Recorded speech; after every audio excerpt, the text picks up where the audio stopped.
One meeting where we had and understood that this is about how we decide the future of our community, and he knows that impact. And saying that, I won't say anything else. Mr. Williams, welcome to Ward 5, and thank you for taking time to be here.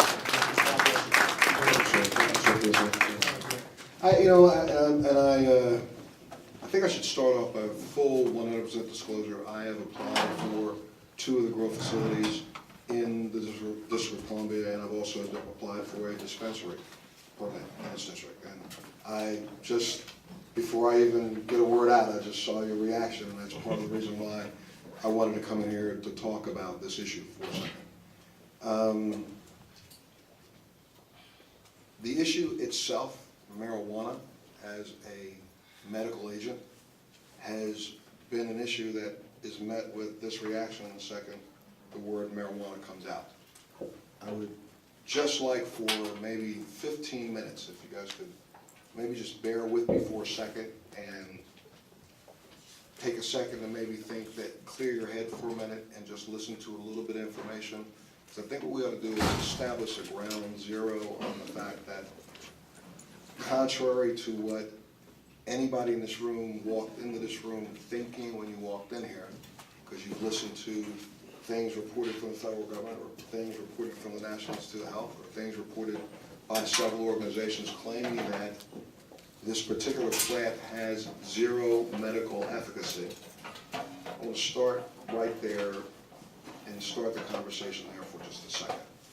The reason I'm even involved in this, and the reason why I'm here in DC now, is because for the last 11 years, I'm probably the, if you want to use the term celebrity, I don't want to use it myself, but I'm the only celebrity of note who has been a public speaker on the issue of allowing patients and doctors to have the relationship they're supposed to have, and that's determining the best course of action for a patient and a doctor when it comes to a particular illness.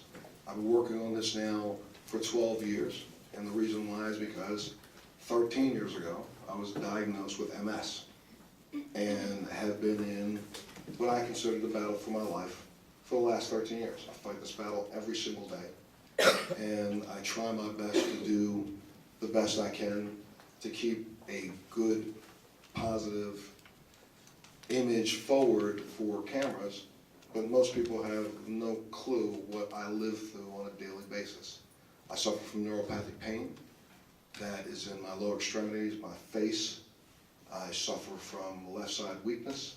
I suffer from spasticity that is almost sometimes crippling, where I can't get out of the bed. And after being on a course of medication from everything from a morphine drip to every named pharmaceutical that you can think of that's supposed to be a pain medication, I have taken, consumed, and in some cases, taken way beyond what I should have been taking, to the point that I almost shut my kidneys down, almost shut my intestines down, and had to look for something else. Now, I look for cannabis, and most of you would say, well, why would you do that if it's not a legitimate drug? Well, I got to stop you for a second and make sure you understand that for the last 37 years in the United States of America, through a program out of the University of Mississippi, every single month, every 30 days, on the 17th of the month, it started 37 years ago, with 20 patients around the country receiving canisters of marijuana from the University of Mississippi in a program that our taxpayer dollars have paid for every year, renewed every year. It's now down to 7 patients because 13 of them have died. The other 7 receive every month canisters of 50 to 100 marijuana cigarettes grown, dispensed, and given out from the University of Mississippi. And they've been doing it for 36 years. Okay? So let's just start there, where we start talking about a little bit of truth.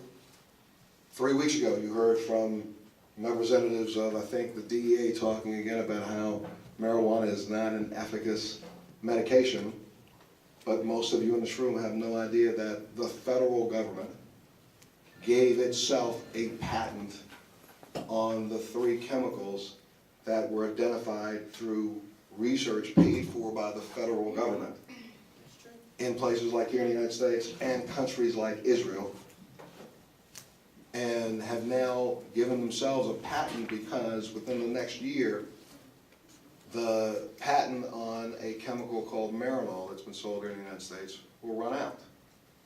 And there are pharmaceutical companies lining up to attempt to fill the void with a generic, real cannabis-based product rather than a synthetic product. So why am I giving you all this information? I'm saying this to say that the initial reaction when it comes to marijuana is that people are coming here into this city to attempt to open up drug dens to sell drugs. It's not what's going on here. And part of the reason why I apply here in the city is because over the course of the last 12 years, I will say unequivocally, I'm responsible for 8 of the 16 states that passed medical cannabis laws across this country. I've testified, worked with the legislation, worked with helping to write them, helping to put the ordinances together. And as I've done so, I've moved on to the next state, the next state, the next state. As I've looked back behind me, I realized that I'm also part of the problem. Because I created an opportunity for some people who don't give a damn about people like myself, who are patients, who got into this business in other states, to rape people like me, and then the community. So after paying very close attention to almost every municipality where they passed these laws, I've taken a look, and I got, about a year and a half ago, fed up to the point that I decided, and was actually challenged by a city council member in Los Angeles, that you ought to put your face where your mouth is. And if nobody's going to do it right, and you claim to have the way to do it right, why don't you step up to the plate and show us how to do it right? Well, I've done that. I put together a protocol that has now redefined medical cannabis from A to Z. I've opened up a facility in Northern California, which is like no facility anywhere in this country and anywhere in this world. It's the only cannabis facility of its type. 3 weeks ago, I just came back from a week-long trip to Israel, the country Israel, where since 1997, the country has allowed doctors to prescribe cannabis and dispense it in their state-run hospitals. They currently have over 7,000 patients that are registered in the state that receive cannabis on a monthly basis, and they do so in a way that, to me, is as clear, as simply as possible in making this as close to another pharmacological agent as any other medication that a doctor would prescribe. I introduced a protocol that we have put in place in Sacramento, and I'm being asked and invited now back into Israel to help establish this protocol in this country. And we'll reach out to now the other 9 countries that have changed the cannabis laws around the world to allow compassion for people who can utilize this as a medical agent. Here in this city, you have people who are being abused by doctors by being overprescribed opiate medication, that in some cases this would be a viable option. And only those patients in this city are the people who would be able to access the cannabis that's being grown. And when we talk about the fact that in Ward 5, there's a possibility that there are grow facilities. You're given the impression that people are going to have acre after acre after acre and field after field after field of marijuana growing, and anybody can run up to the back door, buy a bag, and run away. That's not what these facilities are. Because of the way the law was written here in this district, in the District of Columbia, you have some of the most stringent laws that there are for cannabis anywhere in the country, anywhere in the world, and just compliance with the law itself will limit distribution of the cannabis.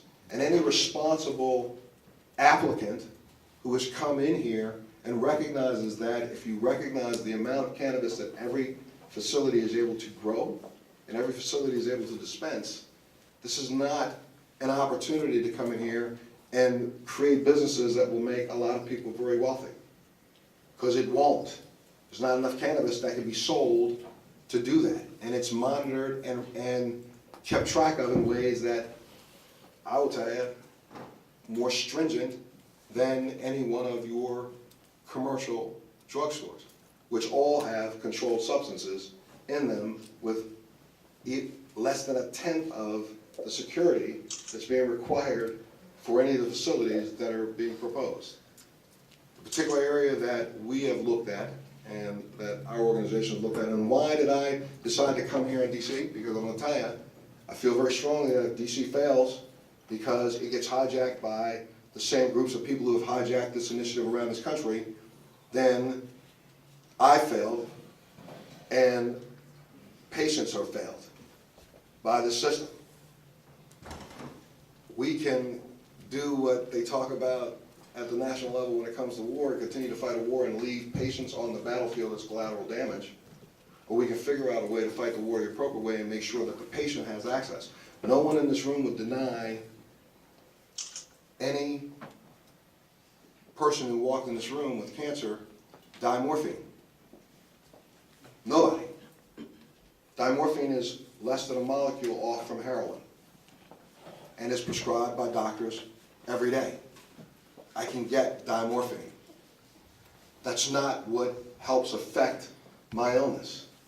What helps affect my illness is a particular breed of the plant, the cannabis plant, in a particular formulation of something that's called CBD, which is now a chemical that's been identified by a doctor out of Israel whose name is Dr. Meshulam, who NIDA, the National Institute of Drug Addiction, just gave their highest award 4 weeks ago. And I just met with him because they've identified the chemicals that are in the plant that have the medical capabilities and efficacy that patients need. So as you look at this as an initiative and wonder, one, how is it going to impact your Ward 5? You have a lot of vacant space. The space that we're looking at right now happens to be a blighted space. Blighted only because of a fire. And that facility has now sat dormant for 3 years. The business that was there had to move part of its business out of town to Jessup, Maryland. So those jobs left, employment left, income left. There's an opportunity to take that same blighted facility and turn that into a flagship, shining example of how this business can coexist on the same footprint with a business that this community would be extremely proud of, because the person who owns that facility had a farm there, an urban farm there, and there's the possibility of putting an urban farm back there. So we're talking about putting in a space that not only would increase employment in the community, but also give you a shining example for the rest of this country that's trying to figure it out about how to do it right. We can argue all day long about whether or not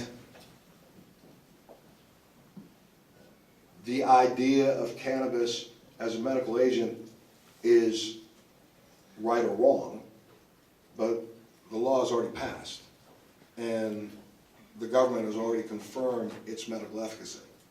Now the question is, how do we get it to the people who need it? And again, the legislation that you have written here in the District of Columbia is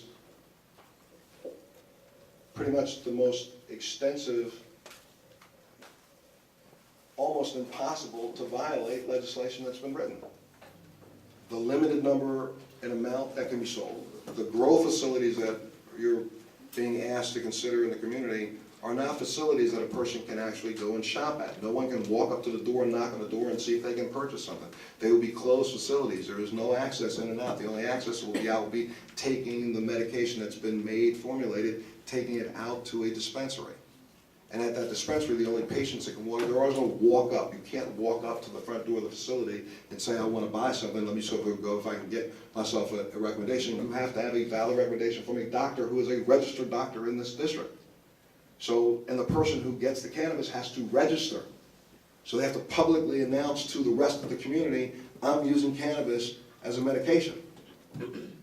The chances of that same person turning around and coming in and trying to rob that facility or cause issues, I think are slim to none. And your fear of this becoming some rampant opportunity or something that looks like the things that you've seen in California, I would just tell you from our perspective, again, our facility is available to be looked at any time that you want. I've offered an opportunity to set up a tour.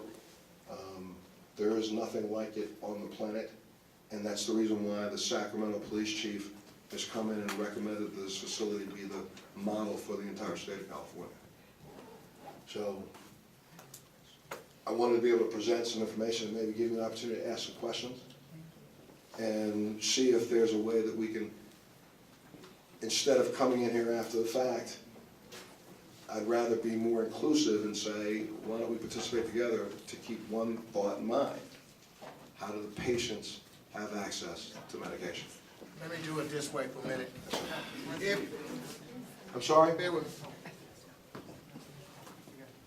Let me do it this way for a minute. I want to start this way because I think as we do even development projects, and I'll stand so people can see me, Sir, I'm sorry. you want the most affected, people who think it's going to be closest to them, and then we'll work our way out from that if we can do it that way. And there's a number, I know some of the commissioners have residents and people here, and so I'll start with you because I know it's near where you live, one of the facilities, and you can say your address if you like so people can understand what your concern is. And also, just before you do say that, I will apologize for sitting here in front of you. I'm sorry. This is, for me, it's my witching hour, so this is when it fires up a little bit, so I apologize. Yes, ma'am.